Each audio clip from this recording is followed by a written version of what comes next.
नमस्कार, मैं हूं राहुल सिन्हा। सत्ता के सभी न्यूज मित्रों का स्वागत है। सत्ता की शुरुआत में सत्ते पे सत्ता यानी 7 खबरें और दिलचस्प जानकारियां। आज सियासत की सत्ता से एक बहुत बड़ी खबर आई है और मूल सवाल यह निकला है, क्या 2024 की सियासी जंग मोदी बनाम खरगे होगी? सूत्रों के मुताबिक दिल्ली में इंडिया गठबंधन की बैठक में कांग्रेस अध्यक्ष मल्लिकार्जुन खरगे को पीएम कैंडिडेट बनाने का प्रस्ताव रखा गया। यह प्रस्ताव ममता बनर्जी की ओर से आया है, जिसका केजरीवाल ने भी समर्थन किया। लेकिन सत्ता में हम सबसे पहले आपको ज्ञानवापी पर इलाहाबाद हाईकोर्ट का ऐसा फैसला बताएंगे जो आने वाले समय में मथुरा से लेकर दूसरे धार्मिक स्थलों तक हिंदू पक्ष के लिए गेम चेंजर हो सकता है। आज सबसे पहले ज्ञानवापी पर कोर्ट के फैसले की असरदार कुंजी खोलेंगे। आज हमने संसद के अंदर सस्पेंशन वाली सेंचुरी पर भी न्यूज का नंबर गेम तैयार किया है। आज लोकसभा से 49 और सांसदों को सस्पेंड कर दिया गया। इस तरह आजाद भारत में संसद के अंदर निलंबन वाला नया इतिहास लिखा गया है। आज संसद के बाहर एक मिमिक्री वाला एपिसोड भी प्रसारित हुआ, जिस पर सियासी महाभारत शुरू हो गए। टीएमसी सांसद कल्याण बनर्जी ने सदन के बाहर राज्यसभा के सभापति जगदीप धनखड़ की मिमिक्री की और राहुल गांधी इसका वीडियो बनाते दिखाई दिए। लाइट, कैमरा, एक्शन और एक्सप्रेशन वाली इस खबर को बिल्कुल भी मिस मत करिएगा। वैसे संसद में विपक्ष के व्यवहार को लेकर आज पीएम मोदी ने संसदीय दल की बैठक में बड़ी टिप्पणी की। पीएम ने कहा, विपक्ष ने विपक्ष में ही रहने का मन बना लिया है। कुछ पार्टियां संसद की सुरक्षा चूक को सपोर्ट कर रही हैं और उनका ये आचरण बेहद खतरनाक है। दुबई में चल रहे आईपीएल ऑक्शन में ऑस्ट्रेलिया के गेंदबाज मिचेल स्टार्क आईपीएल इतिहास के सबसे महंगे खिलाड़ी बन गए हैं। उन्होंने 24 करोड़ 75 लाख रुपए में कोलकाता नाइट राइडर्स ने उनको खरीदा है। ऑस्ट्रेलिया के पैट कमिंस 20 करोड़ 50 लाख रुपए में बिके हैं। उन्हें सनराइजर्स हैदराबाद ने खरीदा है। एक बड़ी खबर तमिलनाडु से, जहां बारिश आसमान से आफत बनकर बरसी है। तमिलनाडु के तिरुनेलवेली और थूथुकुडी में एक दिन के अंदर साल भर के बराबर बारिश हो गई है, जिसके बाद दोनों जिलों में बाढ़ आ गई है। आज तमिलनाडु से कुछ हैरान करने वाली तस्वीरों पर हमने आपके लिए एक रील तैयार की। आज राजनीति की दुनिया से आई कई बड़ी खबरें हैं, लेकिन एक तरफ इंडिया गठबंधन के पीएम उम्मीदवार के नाम वाली चर्चा है, तो दूसरी तरफ संसद परिसर वाला एक्शन है, इमोशन है, अदाकारी है और कैमरा वर्क भी है। लेकिन इन खबरों पर जाएं उससे पहले अदालत के उस फैसले की बात करते हैं जिसका असर पूरे देश पर और देश की राजनीति पर पड़ने वाला है। हम सत्ता की उस कुंजी को सबसे पहले खोल रहे हैं जिसका राजनीतिक वजन अच्छा खासा है। यह भविष्य के कई हाई प्रोफाइल मंदिर मस्जिद मामलों से जुड़ी हुई है। ज्ञानवापी को लेकर इलाहाबाद हाईकोर्ट ने एक बड़ा फैसला दिया है। क्या है इस फैसले की पूरी कहानी, हम इसके एक एक बिंदु को बहुत ही सरल भाषा में आपके सामने रखेंगे। मुस्लिम पक्ष ने हाईकोर्ट में 5 याचिकाएं दायर की थी। इलाहाबाद हाईकोर्ट ने उन सभी को खारिज कर दिया। साथ ही हाईकोर्ट ने वाराणसी कोर्ट को आदेश दिया कि हिंदू पक्ष ने 1991 में वाराणसी कोर्ट में जो याचिका लगाई थी वो प्लेसेस ऑफ वर्शिप एक्ट से प्रभावित नहीं है, उसे सुना जा सकता है। आपको बता दें कि 1991 में वाराणसी कोर्ट में आदि विश्वेश्वर विराजमान की तरफ से एक केस दायर किया गया था। इसमें विवादित परिसर पर नियंत्रण और यहां पूजा की मांग की गई थी। इसके बाद अंजुमन इंतजामिया मस्जिद कमेटी और उत्तर प्रदेश सुन्नी सेंट्रल वक्फ बोर्ड ने इसे चुनौती देते हुए कहा था कि प्लेसेस ऑफ वर्शिप एक्ट 1991 के तहत ऐसा नहीं किया जा सकता है, क्योंकि यह कानून 15 अगस्त 1947 को धार्मिक स्थलों का जो चरित्र था उसमें बदलाव को प्रतिबंधित करता है। इसलिए यह याचिका सुनने योग्य है ही नहीं। लेकिन आज 32 साल बाद हाईकोर्ट ने इस पर स्पष्ट रूप से कह दिया कि हिंदू पक्ष की याचिका सुनने योग्य है।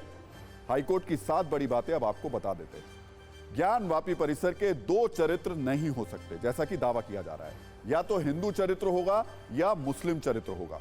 दूसरी अहम बात, किसी भी विवादित स्थल का धार्मिक चरित्र सिर्फ सक्षम अदालत ही तय कर सकती है। तीसरी बड़ी बात, ज्ञानवापी परिसर का धार्मिक चरित्र सबूतों, दलीलों, तथ्यों को देखने के बाद तय होगा, यह अदालत तय करेगी। चौथी बड़ी बात, यह केस 2 लोगों के बीच का नहीं है, बल्कि यह मसला 2 समुदायों का विवाद है, मतलब यह राष्ट्रीय महत्व का मसला है।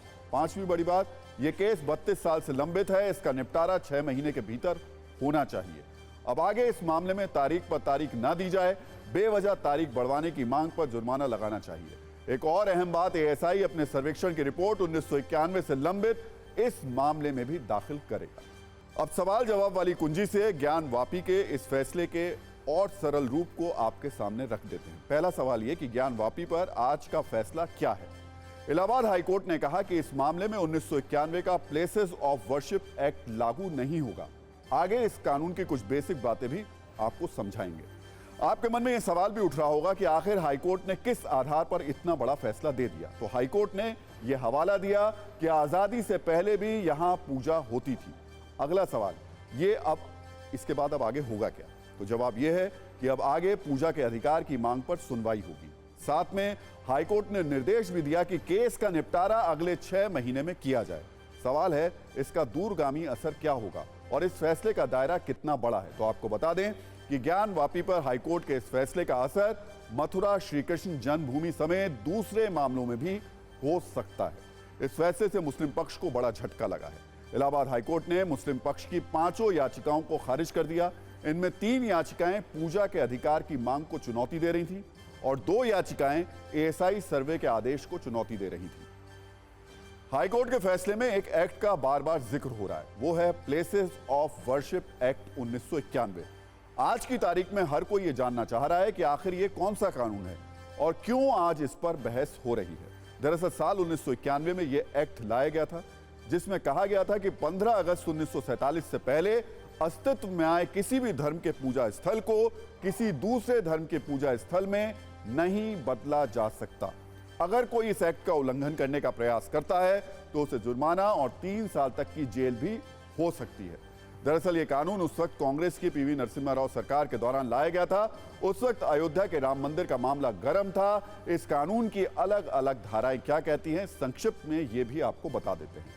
प्लेसेस ऑफ वर्शिप एक्ट 2 के मुताबिक 15 अगस्त 1947 में मौजूद किसी धार्मिक स्थल में बदलाव के विषय में अगर कोई याचिका कोर्ट में पेंडिंग है तो उसे बंद कर दिया जाएगा। प्लेसेस ऑफ वर्शिप एक्ट 4(1) के मुताबिक 15 अगस्त 1947 को एक पूजा स्थल का चरित्र जैसा था उसे वैसा ही बरकरार रखा जाएगा। प्लेसेस ऑफ वर्शिप एक्ट की धारा 4(2) उन मुकदमों और कानूनी कार्यवाहियों को रोकने की बात करती है जो प्लेसेस ऑफ वर्शिप एक्ट के लागू होने की तारीख पर पेंडिंग थे।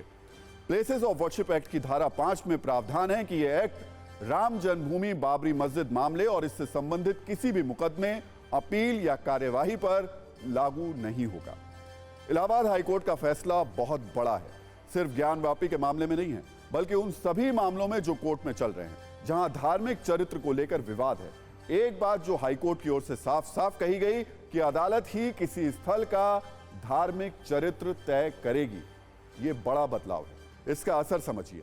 इस तरीके के दूसरे मामलों के लिए अदालतों का रास्ता खुल गया है। मतलब दूसरे मामले में भी अब सुनवाई हो सकती है और अदालत ही धार्मिक स्थलों का चरित्र तय करेगी। एक बड़ी संभावना इसे लेकर यह जताई जा रही है कि मथुरा में श्री कृष्ण जन्मभूमि सर्वे रिपोर्ट के आधार पर अदालत पूजा स्थल का चरित्र तय कर सकती है। एक और अहम बात, अब लोअर कोर्ट में पूजा के अधिकार, सर्वेक्षण की मांग वाली याचिकाओं में बाधा नहीं है। मतलब सुनवाई हो सकती है। इस फैसले पर सुप्रीम कोर्ट के वरिष्ठ वकील ज्ञानंद सिंह का क्या कहना है, सुनिए और समझिए कि यह कितना बड़ा संकेत है। Actually places of worship act में अयोध्या एक्सेप्शन था क्योंकि वो पेंडिंग लिटिगेशन था। अब जो इंटरप्रिटेशन आया है कि इस पे कि क्या 15 अगस्त को 1947 में कैरेक्टर क्या था, इस पे अगर डिस्प्यूटेड है तो वो फ्रीज लागू नहीं होगा और कोर्ट्स उस पे फैसला करेगी उस मंदिर या मस्जिद के रिलीजियस कैरेक्टर को लेके। जहाँ भी डिस्प्यूट है तो वहाँ कोर्ट का मानना है कि वो फ्रीज अगर लागू होगा तो एक ही स्ट्रक्चर के 2 कैरेक्टर नहीं हो सकते। हिंदू पक्ष भी क्लेम कर रहा था और मुस्लिम पक्ष भी अगर क्लेम कर रहा है तो ऐसे में कैरेक्टर को इस्टेब्लिश करने का अधिकार कोर्ट्स के पास है और जुरिस्डिक्शन कोर्ट के पास रहेगा उस एक्ट आने के बावजूद। इस फैसले के बाद दोनों पक्ष कैसे आमने सामने हैं ये भी आपको बता देते हैं। हिंदू पक्ष की ओर से हाईकोर्ट के फैसले का स्वागत किया गया, जबकि मुस्लिम पक्ष का कहना है कि इस फैसले को सुप्रीम कोर्ट में चुनौती देंगे।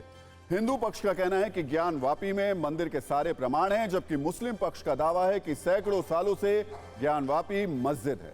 हिंदू पक्ष का कहना है कि अब सर्वे की रिपोर्ट से सब साफ हो जाएगा, जबकि मुस्लिम पक्ष का कहना है कोर्ट से फैसला हुआ है, इंसाफ नहीं। हिंदू पक्ष तो यहां तक दावा कर रहा है कि काशी में अयोध्या की तरह मंदिर बनेगा, जबकि मुस्लिम पक्ष का कहना है कि कानूनी लड़ाई जारी रखेंगे।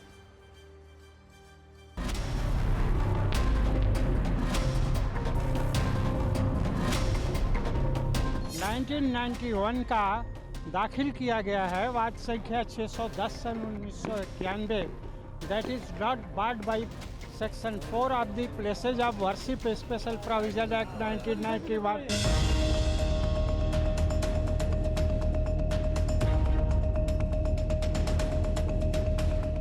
जो दो तरह की जो बातें महत्वपूर्ण कही गई हैं, वो एक तो ये कि ट्रायल कोर्ट वाराणसी में जाइए और आप वहाँ 6 महीने की समय सीमा के अंदर में पूरे फैसले का निपटारा कर दीजिए। दूसरी बात ये कही गई कि वो तय किया जाए कि वो मंदिर है या मस्जिद है, उसके स्ट्रक्चर को लेकर कोर्ट ने कहा कि अगर ज़रूरत पड़ी आगे इस सर्वे रिपोर्ट के बाद तो भी फर्दर सर्वे कराई जा सकती है ASI से।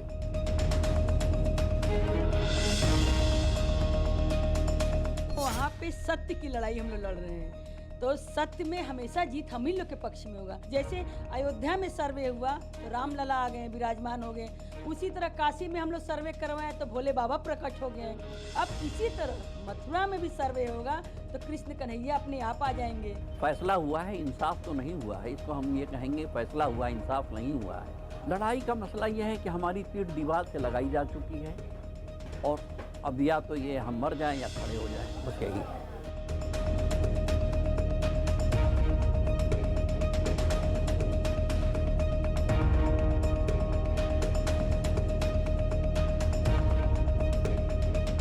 कोर्ट अपना काम करता है, हिंदुओं का अपना मत है कि जो साक्ष्य मिले हैं, दिख रहे हैं, वो ज्ञानवापी हिंदुओं का है शिव मंदिर। हम लोग को बहरहाल पूरी उम्मीद है अदालत से कि इस सिलसिले में हम लोगों को पूरी तरीके से इंसाफ मिलेगा, क्योंकि मस्जिद आज से नहीं है, सैकड़ों साल पुरानी मस्जिद है।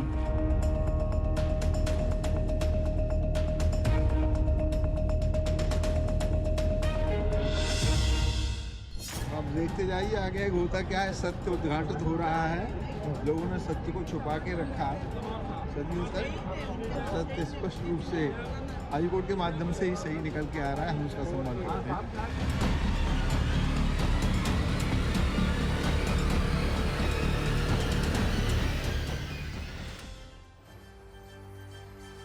कुल मिलाकर हाईकोर्ट का यह फैसला एक ऐसी चाबी है जिसमें बहुत से मंदिर मस्जिद विवाद वाले मामलों में सुनवाई का दरवाजा खुल सकता है। आगे ये एक कानूनी ट्रेंड बन सकता है जिसके तहत देश भर में कई मामलों पर नए सिरे से फास्ट ट्रैक सुनवाई शुरू हो सकती है।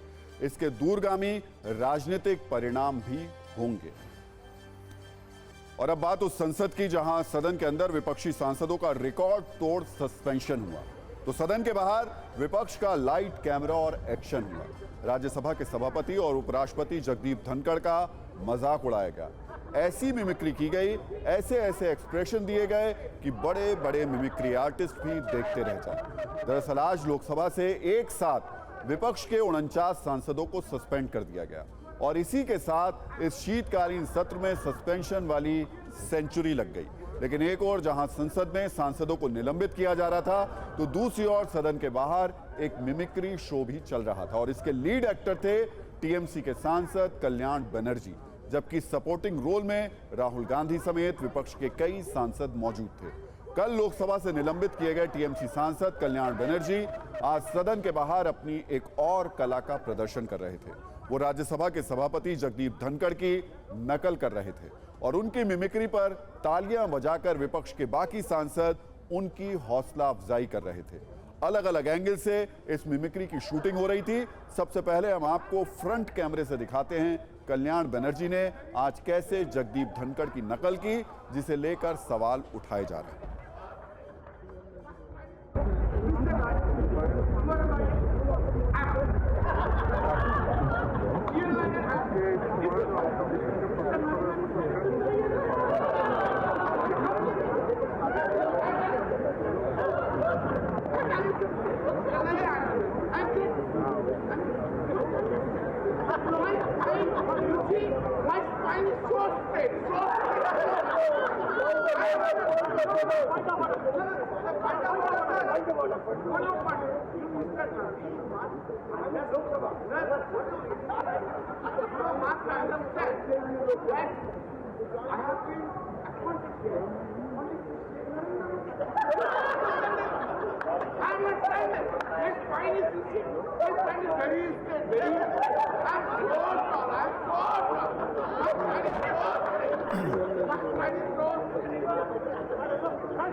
अब आपको इस मिमिक्री शो का दूसरा एंगल भी देखना चाहिए, जिसमें आपको कांग्रेस के सांसद राहुल गांधी भी बिल्कुल साफ साफ नजर आएंगे। टीएमसी सांसद कल्याण बनर्जी जिस वक्त उपराष्ट्रपति जगदीप धनखड़ की मिमिक्री कर रहे थे, उनके ठीक सामने राहुल गांधी खड़े थे और वीडियो बना रहे थे।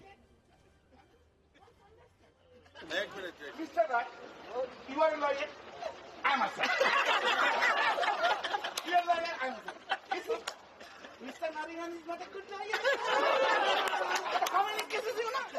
I've done in Supreme Court.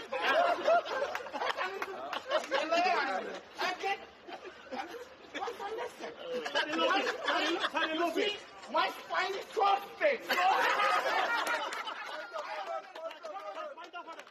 अब विपक्षी सांसदों की मौजूदगी में टीएमसी सांसद कल्याण बनर्जी की मिमिक्री पर सियासी महाभारत शुरू हो चुकी है। बीजेपी ने इस उपराष्ट्रपति और संवैधानिक संस्था का मजाक बताया है। जवाब में विपक्ष की ओर से भी जुबानी तीर चलाए गए हैं। इस पर हम आपको बयानों की गर्मी से भरी एक रील दिखाते हैं, जो इस बात का संकेत है कि मौसम के गिरते पारे के बीच राजनीति का तापमान अभी और ज्यादा बढ़ने वाला है।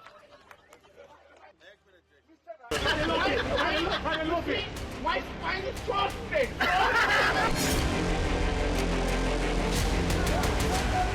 गिरावट की कोई हद नहीं है, गिरावट की कोई हद नहीं है। आपके एक बड़े नेता एक सांसद के असंसदीय व्यवहार को वीडियो कर रहे थे। आपसे भी बहुत बड़े नेता हैं वो। मैं तो यही कह सकता हूं, सद्बुद्धि आए, कुछ तो सीमा होती होगी। भारत का संसदीय मौकरी हो गया और मजाक हो चुका है और पूरी अपोजिशन पार्टीज का बाहर करवा दिया। अभी क्या चाहिए? जिस ढंग से वो कैरिकेचर कर रहे हैं, वो नौटंकी करने की उनकी आदत है और नौटंकी करके ही वो राजनीति में आए हैं।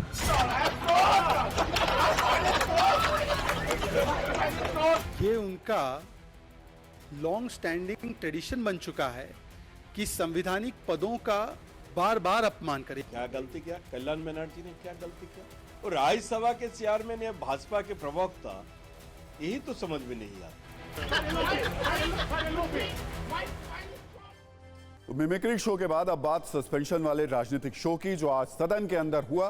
कल लोकसभा से 33 और राज्यसभा से 46 सांसदों के निलंबन के बाद आज 49 और सांसदों को लोकसभा से सस्पेंड कर दिया गया और इसी के साथ संसद के अंदर सांसदों के सस्पेंशन वाला शतक लग गया। मौजूदा शीतकालीन सत्र में कल तक लोकसभा से 46 सांसद निलंबित किए गए थे और राज्यसभा से सस्पेंड किए गए सांसदों की संख्या भी 46 थी और आज इसमें 49 और सांसदों के नाम शामिल हो गए हैं। इसी के साथ इस शीतकालीन सत्र में अब तक 141 सांसदों को निलंबित किया जा चुका है। भारत के संसदीय इतिहास में पहली बार किसी एक सत्र में इतनी बड़ी संख्या में सांसदों को निलंबित किया गया। अकेले लोकसभा में यह निलंबन वाला आंकड़ा 100 के करीब पहुंच चुका है। सबसे पहले 14 दिसंबर को संसद की सुरक्षा में चूक पर हंगामे के बाद लोकसभा से 13 सांसद निलंबित किए गए थे। कल संसद में हंगामा और दुर्व्यवहार की वजह से 33 और सांसदों को सस्पेंड किया गया और आज 49 सांसदों को पूरे सत्र के लिए लोकसभा से निलंबित कर दिया गया। इस तरह अब तक सिर्फ लोकसभा से 95 सांसद सस्पेंड किए जा चुके हैं। आज प्रधानमंत्री मोदी ने भी बीजेपी संसदीय दल की बैठक में विपक्ष को लेकर बहुत बड़ी बात कही। पीएम ने कहा, सदन में विपक्ष का व्यवहार बता रहा है कि उसने एक बार फिर विपक्ष में बैठने का मन बना लिया। और अब आपको सांसदों के निलंबन पर नियम वाली सत्ता की कुंजी भी दिखाते हैं। लोकसभा के नियम नंबर 373 के मुताबिक अगर लोकसभा स्पीकर को ऐसा लगता है कि कोई सांसद लगातार सदन की कार्रवाई बाधित कर रहा है, तो वो उसे उस सदन के लिए सदन से बाहर कर सकते हैं या बाकी बचे सत्र के लिए सस्पेंड कर सकते हैं। इसके अलावा 2 और नियम है। नियम 374 के तहत अध्यक्ष के अधिकार की अवहेलना करने वाले और सदन के नियमों को ना मानने वाले सांसदों को स्पीकर निलंबित कर सकते हैं। जबकि नियम 374A, जिसे 5 दिसंबर 2001 को जोड़ा गया, इसके तहत अगर कोई सांसद स्पीकर के पास आकर या सभा में नारे लगाकर कार्यवाही में बाधा डालता है तो उसे भी सस्पेंड किया जा सकता है। लेकिन विपक्ष का कहना है ये लोकतंत्र की हत्या है, तानाशाही है और सरकार विपक्ष मुक्त जो है वो संसद चाहती है। इस पर बीजेपी ने भी करारा जवाब दिया है। इस पर भी आपको एक रील दिखा देते हैं। अंतिम चेतावनी दे रहा हूं सर माननीय सदस्यों को, फिर अंतिम चेतावनी दे रहा हूं माननीय सदस्यों को। The above mentioned members may be suspended from the service of the House for the remainder of the session.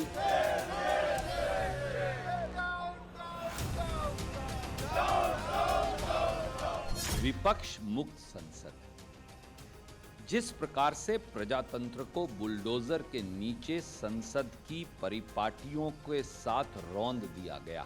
संसद चर्चा का विषय है और ये जो ब्लॉक कर रहे हैं, जो अवरोध पैदा कर रहे हैं, ये उनकी हताशा है 3 प्रदेशों में हार के कारण।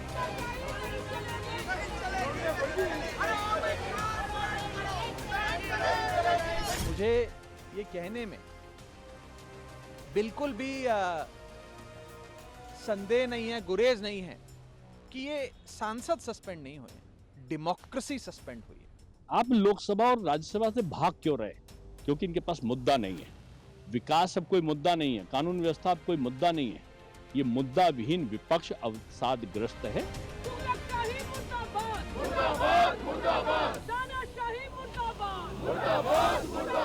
यह सरकार की पूरी तरह विफलता है और ये बहुत ही अनडेमोक्रेटिक वे है सरकार का चलने का, सरकार के चलने का।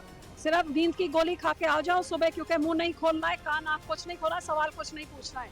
विपक्ष का काम क्या है? सवाल पूछना। अब सवाल पूछेंगे तो बाहर फेंक दिए जाएंगे। और सत्ता में अब बात मध्य प्रदेश की करते हैं, जहां विधानसभा के अंदर से आई खबर ने सियासी पारा हाई कर दिया है। वहां पूर्व प्रधानमंत्री जवाहरलाल नेहरू की तस्वीर की जगह संविधान निर्माता भीमराव अंबेडकर की तस्वीर लगाने से कांग्रेस का पारा चढ़ा हुआ है। दरअसल एमपी विधानसभा में सोमवार को नए विधायकों का शपथ ग्रहण समारोह हुआ, लेकिन इसी के साथ एक नया सियासी बवंडर भी उठ गया। कांग्रेस के विधायकों ने तब हंगामा शुरू कर दिया जब उन्होंने विधानसभा स्पीकर के पीछे लगी पंडित नेहरू की तस्वीर की जगह बाबा साहेब भीमराव अंबेडकर की तस्वीर देखी।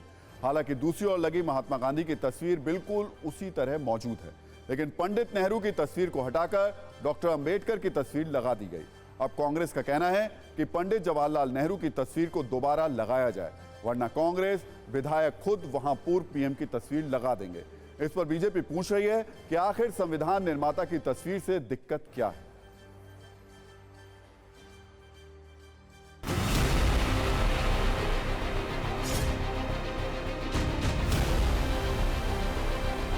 क्योंकि वो संविधान के निर्माता हैं और संविधान के अनुसार ही विधानसभा और लोकसभा का संचालन होता है, तो इसलिए डॉक्टर अंबेडकर की तस्वीर लगना मैं उसको ठीक मानता हूँ। कि आप समझ सकते हो कि किस प्रकार से ये नाजीवाद हिटलरशाही शासन चला रहे, लेकिन तस्वीर की बात नहीं।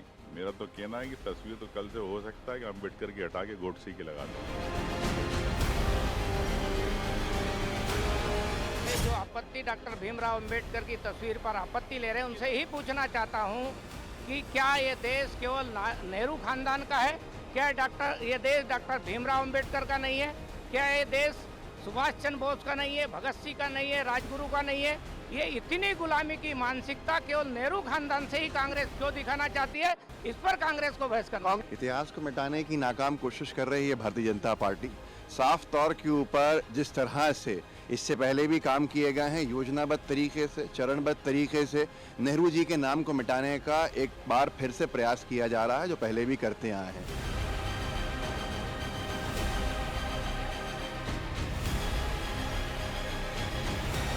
मेरी तरफ से इस प्रकार का कोई ना आदेश ना निर्देश लिखित अलिखित किसी प्रकार का नहीं है। और सत्ता में अब बात उस कोरोना के नए वेरिएंट की जिसे लेकर भारत में खतरे का अलार्म बज गया है। लेकिन कोरोना के इसी वेरिएंट को लेकर अब कुछ हेल्थ एक्सपर्ट्स ने बहुत ही चौंकाने वाले दावे किए हैं। उनके मुताबिक कोरोना के नए वेरिएंट JN1 के नुकसान कम होंगे और फायदा ज्यादा। इस पर भी आज हमने अलग अलग मतों वाली कुंजी आपके लिए तैयार की है। लेकिन पहले कोरोना का अपडेट मीटर, जिसकी स्पीड अचानक से तेज हो गई है और अब केंद्र सरकार ने भी इस पर अलर्ट वाला सायरन बजा दिया है। पिछले 24 घंटे में कोरोना के नए 288 केस देश में निकले हैं, जिससे पिछले कुछ दिनों में बड़ी संख्या में इसको एक बड़ा इजाफा माना जा रहा है। इसी के साथ कोरोना के एक्टिव मरीजों की संख्या 1970 हो गई है। लेकिन असली खबर है कोरोना के नए वेरिएंट की चिंता पर, क्योंकि सरकार ने अब कोरोना की रफ्तार और नए वेरिएंट पर अलर्ट जारी किया है। राज्य सरकारों को जरूरी कदम उठाने की एडवाइजरी जारी कर दी गई है। लेकिन कोरोना का ये नया वेरिएंट क्या है, कितना खतरनाक है, कितनी तेजी से फैल रहा है, ये सब जानने से पहले इस वेरिएंट पर हेल्थ एक्सपर्ट्स के अलग अलग मत देख लेते हैं। क्योंकि कुछ विशेषज्ञों ने इस वेरिएंट से इम्यूनिटी के बढ़ने का दावा किया है, जबकि कुछ के मुताबिक ये गंभीर हो सकता है। जैसे इस नए वेरिएंट को लेकर लोगों में डर है, जिस तरह से कोरोना की रफ्तार बढ़ रही है, कहीं स्थिति पहले जैसी ना हो जाए। जबकि उम्मीद ये जताई जा रही है कि कोरोना का नया वेरिएंट JN1 बूस्टर डोज का काम करेगा। लोगों में इस बात का डर है कि कोरोना की नई लहर पहले जैसी या उससे ज्यादा खतरनाक ना हो। जबकि कुछ हेल्थ एक्सपर्ट्स के मुताबिक इस वेरिएंट से ज्यादा खतरा नहीं होगा, क्योंकि ये ओमिक्रॉन के एक वेरिएंट का नया रूप है और ओमिक्रॉन के लक्षण ज्यादा गंभीर नहीं थे। कुछ लोगों के मन में इस तरीके के भी सवाल हैं कि अगर कोरोना का ये वेरिएंट खतरनाक हुआ तो क्या फिर से ज्यादा लोगों की जान जाएगी। लेकिन हेल्थ एक्सपर्ट्स ये दावा कर रहे हैं कि इस वेरिएंट के फैलने से लोगों के बीच इम्यूनिटी भी बढ़ जाएगी। हमने आज इस खबर की गंभीरता को समझते हुए कुछ हेल्थ एक्सपर्ट्स से बात भी की, ये समझने की कोशिश की कि ये वेरिएंट खतरनाक है या फिर बूस्टर डोज की तरह काम करेगा। इस पर हम आपको एक रील दिखाएंगे। उससे पहले जल्दी से देखते हैं आखिर ये वेरिएंट है क्या और कहां से आया है। नया वेरिएंट JN1 ओमिक्रॉन के सब वेरिएंट BK28 का एक नया रूप है। एक्सपर्ट्स के मुताबिक ओमिक्रॉन के स्पाइक प्रोटीन में बदलाव के बाद JN1 बना। सितंबर में JN1 वेरिएंट का पहला केस अमेरिका में मिला और अब तक करीब 40 देशों में इस वेरिएंट के संक्रमित मिल चुके हैं। जबकि 8 दिसंबर को केरल में एक महिला JN1 वेरिएंट के वायरस की उनमें पुष्टि की गई।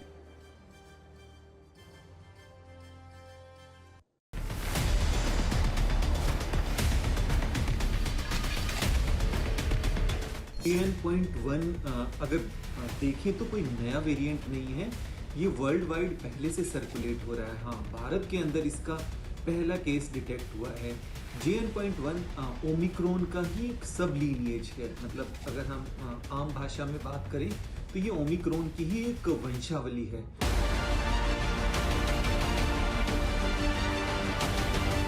बहुत ही ज़्यादा इन्फेक्टिविटी है और साथ में अगर इन्फेक्टिविटी ज़्यादा है तो क्या हॉस्पिटलाइजेशन उसके साथ साथ भी बढ़ रहा है। अगर ये सब नहीं हो रहा है तो कोरोना वायरस है, वेरिएंट्स न्यू आते रहते हैं, RNA वायरस है, इसमें म्यूटेशंस होते रहते हैं, तो वो तो होते रहेंगे, आगे भी होते रहेंगे। लकीली पिछले 1 साल से म्यूटेशंस काफ़ी कम हुए हैं।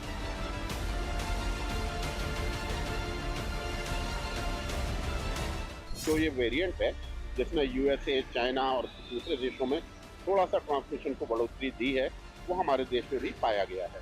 अब आवश्यकता इस बात की है कि हम साइंटिफिकली इसको ये देखें कि कम्युनिटी में जो अगर हमें ट्रांसमिशन बढ़ता हुआ तो नहीं दिख रहा, नंबर 1, और अगर बढ़ता हुआ दिख रहा है तो क्या वो इसी वेरिएंट द्वारा ड्रिवन है कि नहीं है।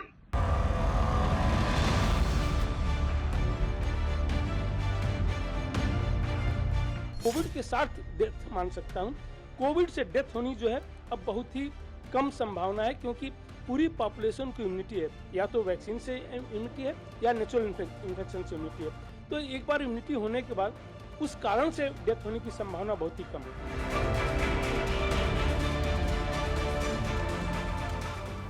और सत्ता में अब बात करते हैं उस सैलाब की जिसकी चपेट में तमिलनाडु है। पिछले 2 दिनों से लगातार बारिश ने तमिलनाडु के कई इलाकों को जलमग्न कर दिया है। वैसे तमिलनाडु के लिए बारिश, बाढ़ और बर्बादी आपको सामान्य बात लग रही होगी, लेकिन जो तस्वीरें तमिलनाडु से आ रही हैं, जो वीडियो तमिलनाडु से आ रहे हैं, वो हैरान करने वाले हैं।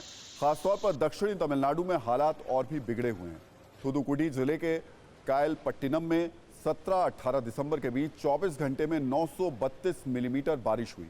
यहाँ औसतन एक साल में लगभग 700 मिलीमीटर बारिश होती है। सोचिए, जितनी बारिश एक साल में होती है उतनी बारिश सिर्फ 24 घंटे में हो गई।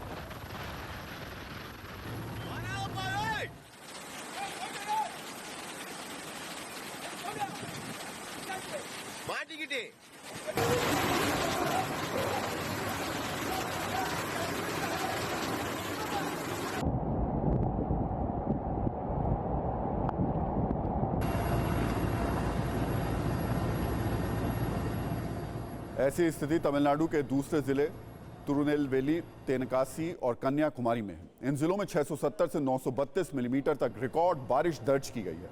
लाखों लोग यहां प्रभावित हैं। इंडियन आर्मी, नेवी के साथ एनडीआरएफ और एसडीआरएफ की टीमें रेस्क्यू ऑपरेशन चला रही हैं।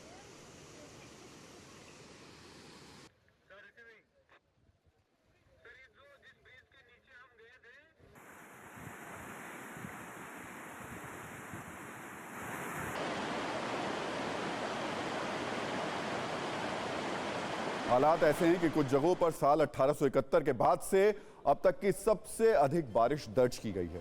तिरुनेलवेली और थुदुकुटी जिले में रहने वाले लगभग 40 लाख लोग बाढ़ से प्रभावित हुए हैं। राज्य के चीफ सेक्रेटरी के मुताबिक अब तक 10,082 लोगों का रेस्क्यू किया गया है। सैलाब से कराहते तमिलनाडु के दर्द का अंदाजा कुछ सेकंड की न्यूज रील से आप लगा सकते हैं।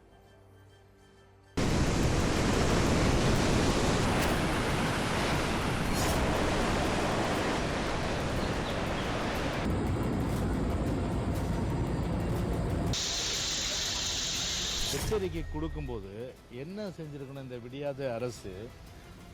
இப்போ இங்கேயும் கோட்டை விட்டுருச்சு. எப்படி சென்னை மக்களுக்கு வந்து புகையில வந்து முன்கூட்டியே சொல்வதற்கு தயார்படுத்த நிலையில கோட்டை விட்டுதோ, அதே போல இங்கேயும் கோட்டை விட்டது. 14ஆம் தேதி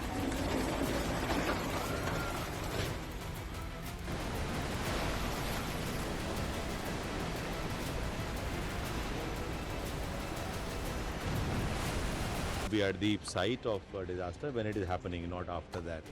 There's a big change that has happened, and we want to understand the problems that the state government is having and trying to find out what central government can help in this whole scenario.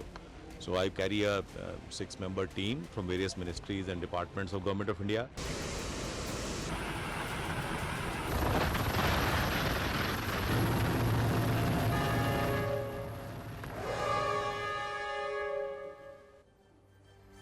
तो देखिए, सत्ता में आज का time खत्म हो गया, लेकिन अपने सभी न्यूज़ मित्रों से हमारी न्यूज़ रिक्वेस्ट है कि वो सत्ता की न्यूज़ रील्स को ज़्यादा से ज़्यादा शेयर करें और अपने सुझाव हमें व्हाट्सएप जरूर करें।